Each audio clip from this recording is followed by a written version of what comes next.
Considerando, presidente, que os serviços prestados pela Prefeitura Municipal na cidade vem perdendo a qualidade nos últimos 2 anos, considerando ainda que temos recebido denúncias relatando o fato que o dinheiro público tem sido utilizado indevidamente em serviços não prioritários e suspeitos pela administração municipal, considerando que muitos dos serviços empenhados e pagos não têm sido bem especificados nas notas fiscais e que, às vezes, segundo denúncias, são realizados de forma incompleta e até mesmo não realizados. Considerando que, assim como acontece em outras secretarias, como nós já levantamos aqui nas últimas sessões, causa estranheza os gastos da Prefeitura Municipal através da Secretaria de Segurança Pública, porque os serviços de adesivagem de viatura, locação, cursos, treinamentos, serviços gráficos de informática com refeições, entre outros. Considerando que é dever do Legislativo Municipal fiscalizar e apurar denúncias sobre a malversação do dinheiro público, requeremos ao Executivo informações e respostas claras e concisas sobre os questionamentos a seguir, referente aos serviços prestados pelas empresas elencadas abaixo pela Prefeitura Municipal. Primeiro, presidente, por que as empresas abaixo foram contratadas sem licitação, uma vez que os serviços materiais empenhados, em muitos casos, ultrapassam o limite de dispêndio de licitação, que é de R$8.000. 2. Os serviços contratados foram feitos pelo Departamento de Compras e Licitações da Prefeitura Municipal, senão quem foram os responsáveis pelas contratações.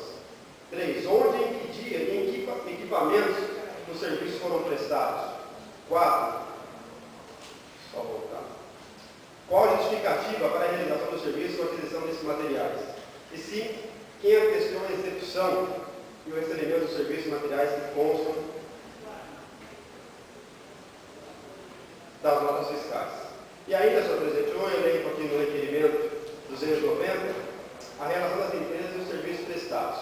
Na verdade, a fruto desse requerimento nessa noite, é que a Prefeitura fez algumas aquisições, algumas compras, através da Secretaria de Segurança Pública, num valor que chega a R$280 mil nesse primeiro semestre, que foram feitos sem licitação.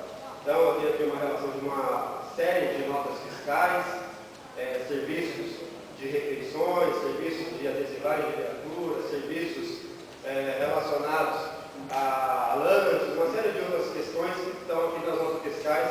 Eu elenco aqui uma série de empresas que somam, digo mais ou menos, R$280 mil gastos sem licitação.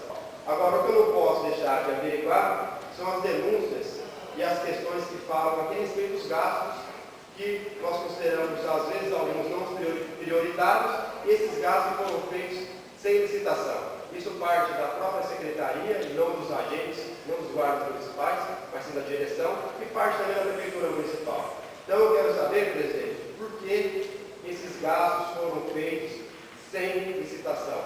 Está na lei. Entendeu, presidente? Quero saber por que foram feitos sem licitação. E gastos até sempre assim, ó, nota fiscal, R$7.500, R$7.900, R$8.000. E eu quero, inclusive, e vou pedir, e o que eu quero aqui, na verdade, depois o secretário vai ter a oportunidade de falar, na ocasião que ele quiser usar a tribuna dessa Casa de Leis, só para concluir, presidente. Existem notas aqui, por exemplo, de R$8.000, R$7.900, uma série de outras notas fiscais, somadas elas num mês, por exemplo, que dá R$24 mil, e poderia ter feito a licitação. Então, assim, alguns serviços, presidente, que eram necessários fazer a licitação, não foi feito. São R$280 mil gastos sem licitação.